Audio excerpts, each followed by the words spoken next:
අද ගෙනාවේ අර අපි කලින් හදපු version එකක් තිබ්බා Kuda VPN එකේ manager Kuda VPN manager VPN එකේ මේ 1.2 version එක මේ සැරේ 1.3 version එකට අප්ඩේට් කරා. මේකේ ගොඩක් වෙනස්කම් වුණා. ඒකට තමයි මේ වීඩියෝ එක කරන්නේ. වැඩි කතා නැතුව අපි setup එක install කරගමු. setup එක install කරගත්තාම ඔයාලට පුළුවන් මෙතන run and administer දෙන්න. මේ වගේ එකක් තමයි තියෙන්නේ. ඊට පස්සේ next එක දෙන්න. ඊට පස්සේ ආයෙත් next දෙන්න. ආයෙත් next හරි මෙහෙම install වුණා. ඊට පස්සේ close කරා. මෙන්න මේ side එකේ ඔයාලට පේනවා මෙහෙම එකක් install වෙලා තියෙනවා. double click කරපුවම ඔයාලට ඒක open වෙනවා. ඊට පස්සේ ඔයාලට තියෙන්නේ මේකට file import කරගන්න. දැන් මම dialog zoom හින්දා මෙන්න මේක import කරගන්නවා. import එකේ sorry import එකේ හරි මම import වෙනවා. මේකේ launcher මුකුත් දාන්න නැහැ. මේක non TSL හින්දා හරි මම TSL තියෙන එකක් කලින් හදාගත්තා. discussion එකේ sorry already හරි මෙන්න මේක import කරගත්තා. හරි මේක 443 ඒ කියන්නේ මේක TSL මම මේකට TSL true දාගන්න sorry lancer true දාගන්නවා. ඊට පස්සේ මම ඕකේ දෙන එක save කරගන්නවා. දැන් බලමු server එක වැඩද කියලා. එහෙනම් start කරනවා. කරලා pin කරලා බලමු. හරි ඒක වැඩ. ඊළඟ එක බලමු. ඒකත් වැඩ. හරි මම 8.4.3 server කියනවා මේ විදිහට continue වෙලා. එතකොට මේකේ logs එකක් තියෙනවා, config එකක් තියෙනවා, mod එකක් තියෙනවා. mod එකේ මේ launcher always true කියන එක තාම හදලා නැහැ. ඒ වගේම QR code එක මේ විදිහට පෙන්නනවා. setting වලත් කලින් පෙර පරිදි මේවා වැඩ කරා නම් මේවා වැඩ නැත්නම් වැඩ නැහැ. ඒ routing rule වල එකක් තියෙනවා. මෙන්න මෙහෙම rule එකක්. ඔයාලා ඒක reset කරගන්න. reset කරලා ඔයාලා apply දෙන්න. මොකද නැත්නම් ඒ අදාළ site එකේ එතන block එකක් යනවා. balance එකට ගියාම මෙහෙම පෙන්නන්නේ. මම මෙතන balance එකට අර file දෙක add කරගන්නවා. මෙන්න මේ විදිහට okay දෙනවා.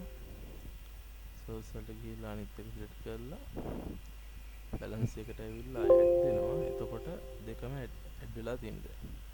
ඊට පස්සේ අපිට මේ දෙක එහාට මෙහාට කරලා මොකක්ද ඉස්සෙල්ලාම යන්න ඕන කියලා හදාගන්න පුළුවන්. දැන් දෙකම එකම server කියන්නේ. දැන් මට මෙතන එක delete කළා නම් පෙන්වන්න විදිහක් නැහැ. මෙතනදි වෙන්නේ ඔයාලගේ මේ load balance එකකට දාන ටික තියෙන්නේ. මෙතනදි එකක් හරි ඔයාලගේ අතින් ඒ කියන්නේ මොකක් හරි වෙලා එකක් expire වුණොත් ඊළඟ VPN එකට මාරු වෙනවා. එතකොට මේකේ priority එක දෙන්නේ මේ ඉස්සෙල්ලාම තියෙන VPN එකට. එතකොට ඔයාලා ඒක ඉස්සෙල්ලාම දාගත්තොත් ඔයාලට ඒකට ගිහිල්ලා තමයි වැඩේ වෙන්නේ. ඒක down වුණොත් හරි ඒකට balance එක කියන්නේ ඔයාලට load එක වැඩි වුණොත් හරි දෙවෙනි එකට මාරු වෙනවා. එතකොට VPS දෙක අතරම වෙනවා. කිසිම season scene එකක් යනවද කියලා තාම check කරලා නැහැ season scene එක. සමහර game වලට තියෙන පොඩි season scene එකක්. කියන්නේ IP change වෙනවා season එක lost වෙන scene එකක් තියෙනවා. එතකොට QUIC එක තාම මේකට apply කරලා නැහැ. තාම මේක මේ හදාගෙන යන version එකක් ඉඳන් මේක 30ම තියන්න මෙතන එක 30 හෝ 15ට නම් අඩු කරන්න එපා. සාමාන්‍යයෙන් අපි servers වල දෙන්නේ මෙතන 10 15 වගේ තමයි. මෙතන ඔයාලා දෙන්න 30 හෝ 30ට වැඩි. එතනින් තමයි servers allowed කියලා check කරන්නේ. මම test දුන්න ගමන් මම servers දෙකම check කරනවා.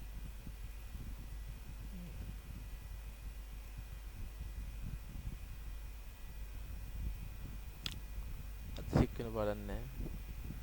sorry මෙතන discount ලානේ. sorry.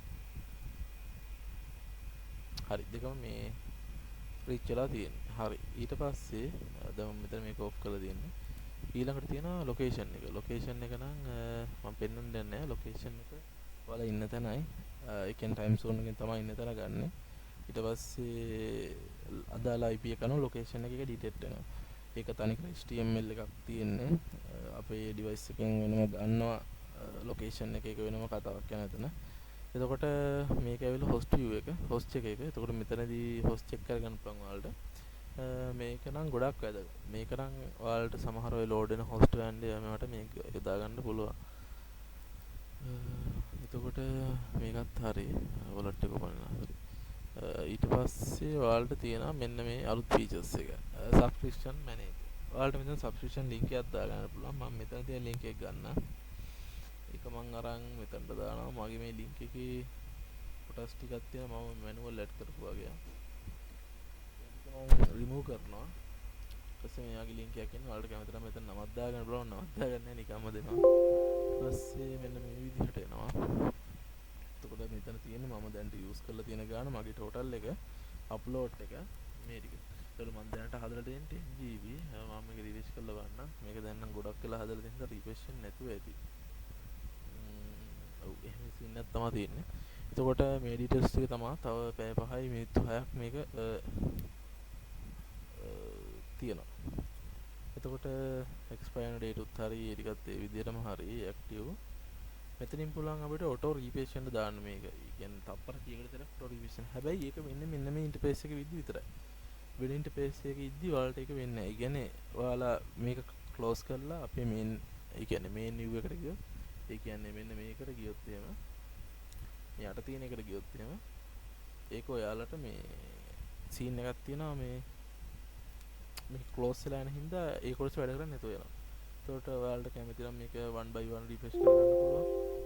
ඕනනම් ඔක්කොම ඉස්සෙල්ලා මේක රිෆ්‍රෙෂ් කරනවා. කැමති නම් මේක ඩිලීට් කරලා දාන්න පුළුවන්. මේක වලට පහසුයි. මොකද ඔයාලා VPN ගොඩක් තියෙනවා නම් ඒක මැනේජ් කරගන්න ලේසි. ඔයාලට කැමති නම දීලා ඔයාලට කැමති විදිහට එඩිට් කරගන්න පුළුවන්. ඊට පස්සේ මම මේක ක්ලෝස් කරලා දානවා. ඊළඟ එක සෙටින් එකට මම කලින් කිව්ව විදිහමයි. ඒතකොට රවුටින් වල ආපු අලුත්ම එකක් තමයි මේ ඇඩ් රූල් කියන එක. එතකොට මේක ප්‍රයොරිටි එක දෙන්නේ ඉස්සෙල්ලාම හදන රූල් එකට ඉස්සෙල්ලාම. ඒ කියන්නේ උඩම තියෙන රූල් එකකින් ඉඳන් තමයි පල්ලයට ගලාගෙන ඉන්නේ. ඒ කියන්නේ නිකන් දියැලක් ගලනවා වගේ එකක් තමයි මෙතනදි වෙන්නේ. ඉස්සෙල්ලාම උඩ ඉඳන් ඉද්දි ඉස්සෙල්ලාම හම්බෙන ටික තමයි හම්බෙලා අවසානට ෆිල්ලා යට ෆිල්ටර් එකට එන්නේ. නිකන් හරියට අර අපි ඉස්සර හදපු වතුර ෆිල්ටර් එකක් වගේ. මෙතන ඇඩ් එක දීලා මෙතන ඔයාලට ඕන රේන්ජ් එක දීලා ඒ කියන්නේ IP එකක් හෝ IP රේන්ජ් එකක් දීලා ඔයාලට ඒක බ්ලොක් කරන්න පුළුවන්. ඕනනම් ඔයාලට පුළුවන් මෙතනදී Cloudflare IP රේන්ජ් එකක් අරගෙන ඒක මෙතනට දාලා මෙතන ඩෙස්ටිනේෂන්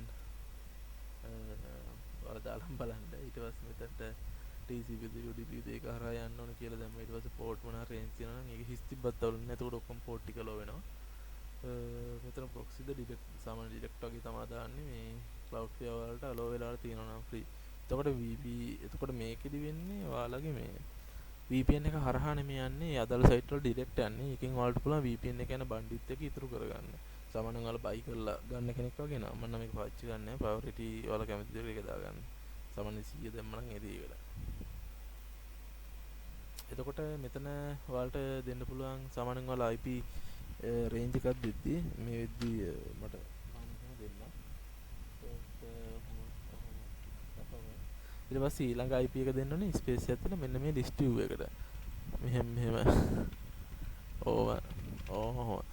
එතකොට IP මෙහෙම ගියේ හැකි නැත්නම් IP range වගේ දුන්නේ හැකි /24/32 ඒ වගේ දුන්නේ හැකි. එතකොට උඩ Google එකෙත් එහෙම තමයි ඔයාලට line එකක් 1 by 1 පල්ලෙහාට ඔයාලට දාගෙන මේ වැඩ කරන්න පුළුවන් දැන්. මෙහෙම එකයි ඔහොම ඔයාලට කැමති සයිට් එක කියන්නේ example.com මේ වගේ මොකක් හරි වලට කැමති එකක් දාලා පල්ලෙහා ලිස්ටඩ් කරගන්න පුළුවන්. ඊට පස්සේ අනිවාර්යෙන් මේ apply එක දෙන්න ඕනේ. මම රීසෙට් කරනවා. හරි. ඊට පස්සේ apply කරනවා. මෙතන අනිවාර්යෙන්ම රීසෙට් කරන්න නැත්නම් ඔයාලට මේ අර මෙතන rules ටික තියෙද්දි මේ කියන්නේ මෙතන rules ටික තිබ්බොත් මේ ටික block වෙනවා. මෙතන ඔයාලා දකින්න ඇති Google YouTube Twitter ඒ වගේ ටිකක් තිබ්බා. එතකොට අනිවාර්යයෙන් මේක රීසෙට් කරන්න ඕනේ. හරි. එච්චර තමයි මේකේ දැනට. ඒ වගේම pin server කරන එකත් අප්ඩේට් කරලා තියෙනවා. ඒ වගේම මෙතන වලට පේනවා ඇති. total up එකයි total down එකයි මෙතන පෙන්නනවා. upload download එක. එතකොට මෙතන live time scene එක පෙන්නනවා. හරි. මෙහෙම තමයි වෙන්නේ. ඒ වගේම මෙතන තියෙන port change කරන්න යන්න එපා. ඒ වගේම ඔයාලා මේ mod එකේ තියෙන PAC gen එක generate කරන්න යන්න එපා. වැඩ නැත්තම් විතර පොඩ්ඩක් generate කරන්න. ඒ කියන්නේ වැඩ නැත්තම් ගොඩක් වෙලාට හේතුව මෙතන L102 දාලා නැති වැඩ කරන config එක. mod එකේදී මේවා change කරන්න ඉන්න මම change කරන්නත් බෑ. ඔයාලා change කරාම ආයේ මේ value ටිකමයි ඇතුලේ තියෙන්නේ. මං හිතන්නේ මට මතක හැටියට මම මොකද මේකට අතවත් තිබ්බේ නැහැ. ඊට පස්සේ PAC mod එකට යන mod එක තාම හදලා නැහැ. ඔයාලට ඒ දෙක හදන්න මේ turn mod එක මම හදන්න බැලුවා Syncbox එකේ පොඩි වැරද්දක් හරි වුණොත් එහෙම core එකේ config එකේ මේ සම්පූර්ණ config එකම වැඩි නැතුව යනවා. අනික සමහර version, ඒ කියන්නේ stable version එකක් මට තාම හොයාගන්න බැරි වුණා ඒකට. ඒ කියන්නේ අපේ ස්ථිර version එකක් අලුත් update දැම්මට සමහර update එකදී ඒකේ තියෙන කොටස් අයින් වෙන හින්දා සාමාන්‍යයෙන් X3 එකට වඩා Syncbox එක පොඩ්ඩක් අවුල් මම නම් හිතන්නේ. මොකද හැබැයි ඒක ගොඩක් මේ ගොඩක් වාසි තියෙනවා. ඒකේ select load balance ඒ වගේ තව ගොඩක් ඒවා තියෙනවා. ඒක යොදලා දුන්නම් මේක ගොඩක් දුරට හදාගන්න පුළුවන්. හැබැයි ඒක පොඩ්ඩක් අමාරුයි. ඒකේ config scene එක යද්දි එක version එකට එක update වලට එක අමාරු වෙලා දෙන හින්දා. මේක නම් එහෙම තමයි. හරි ගැටලුවක් නැහැ. මොකක් හරි අවුලක් තිබ්බොත් එහෙම ඔයාලට මේක ක්ලික් කරලා මාව contact කරගන්න පුළුවන්. මේක ඔබලා contact කරගන්න. එතකොට එහෙම වෙන්නේ. හරි ගොඩක් ස්තුතියි.